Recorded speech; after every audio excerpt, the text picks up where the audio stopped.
Hello YouTube, welcome back to yet another book review with me, your host Logan Albright, in a slightly different location today. Today I'm talking about the two-volume novel, very little known but very interesting, Sylvie and Bruno by Lewis Carroll. I have it here in my complete works of Lewis Carroll.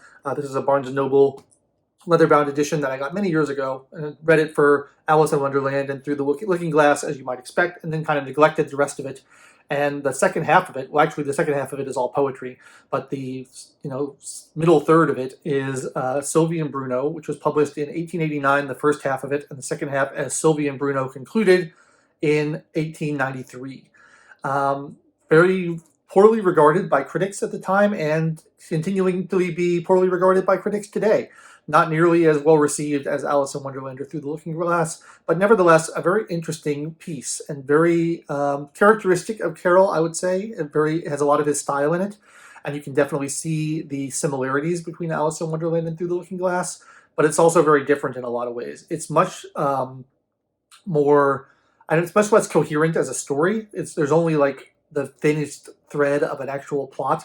It's mainly an excuse for Carroll to work through a lot of the ideas that he has, both in terms of his kind of nonsense, as it's called, like poetry and rhymes and logical paradoxes and things like that, and wordplay, and also some more serious ideas that he goes through in here.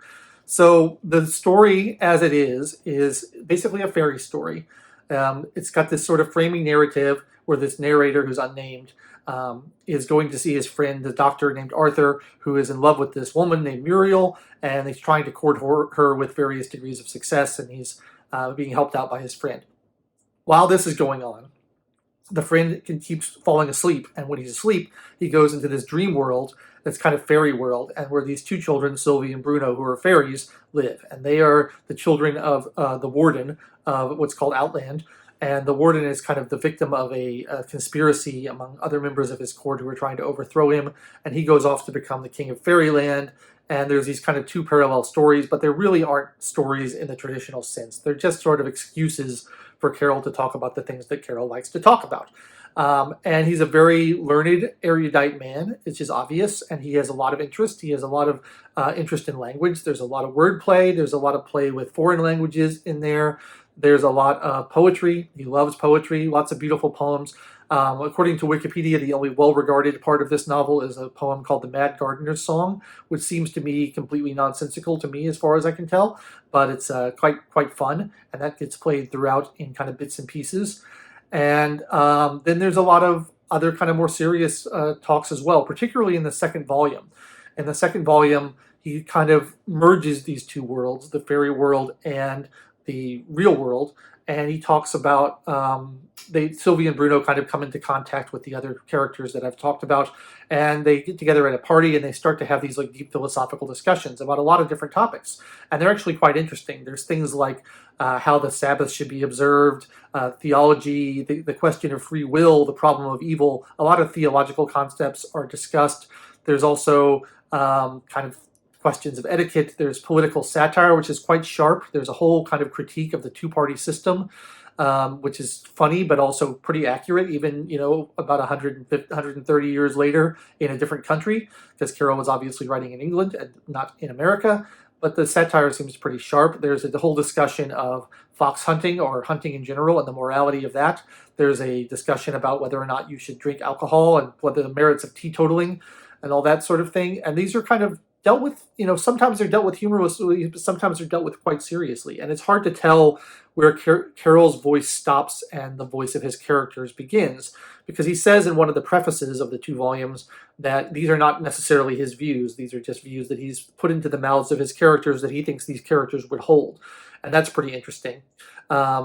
But on the other hand, he also goes on a long rant in the preface about his feelings about hunting, and that is mirrored in the text. So clearly some of these are his own views. There's also, I've studied economics, and there's quite an interesting little economic theory, economic philosophy section where he talks about socialism and charity and all these things, and I find that really, really interesting because Carroll was a man of many interests and many talents. He's also famously a mathematician and a logician, and there's a lot of little mathematical games in here. There's a lot of logic games. One of his favorite things to do is kind of set up syllogisms that don't work or set up logical paradoxes that are built around nonsense, and he does that a lot.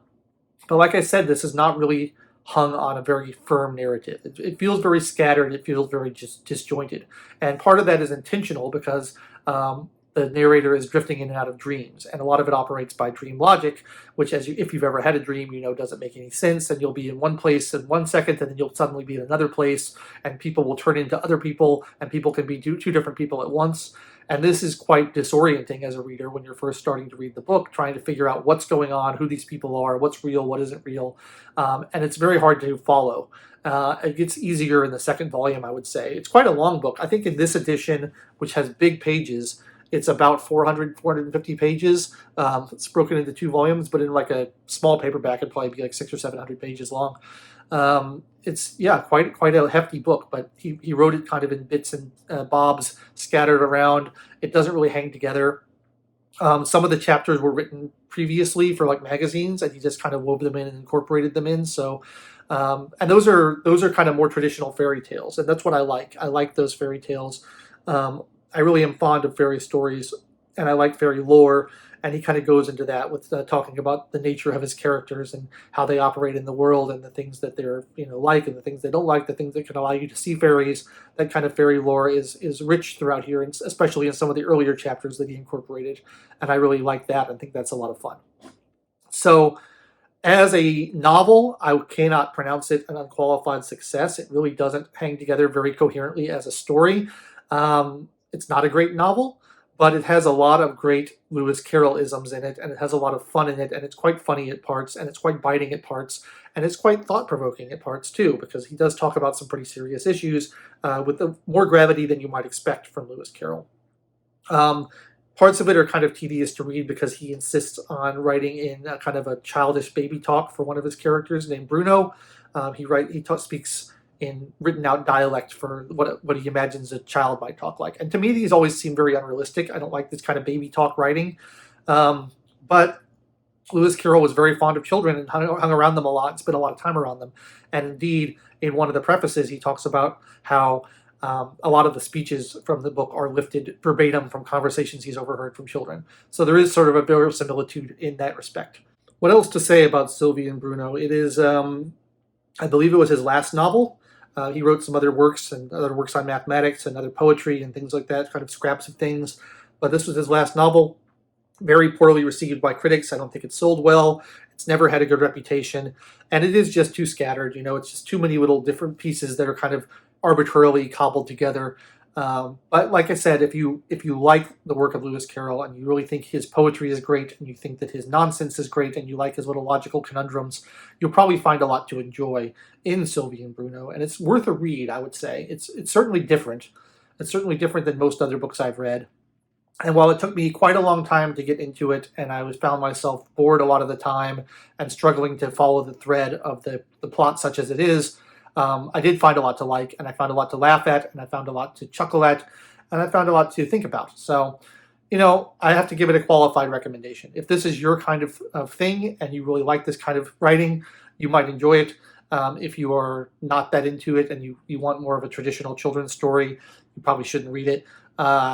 Whether or not it's a children's story is sort of difficult to say. I feel like Lewis Carroll sort of intended it to be a children's story, but it's definitely written far, far above the level of most children's books that are written today. And so I think he kind of intended it to be both a children's book and a not children's book at the same time. And it's very Victorian and very proper, so there's nothing that's going to be inappropriate for children in it. But the language is just at a high enough level, and the plot is just at a, confusing enough level that I don't think children would really enjoy it. But as an adult with sort of childish sensibilities, you might quite like it. So there you have it. That's my take on Sylvie and Bruno from the complete works of Lewis Carroll. Definitely glad I read it. Very interesting book and qualified recommendation to people who are into that sort of thing. That's all I've got for today. I'd love to know your thoughts. If you've read it or if you're interested in reading it, please leave me a comment down below. If you enjoyed the review, make sure to like the video, subscribe to the channel, click the bell for notifications. I always appreciate any of that stuff. It helps me so much. Like I'm trying to grow the channel, want more people to come see my videos. So anything you can do on that respect will be awesome. And until next time, I'll catch you later. I've been Logan Albright. Have a good one.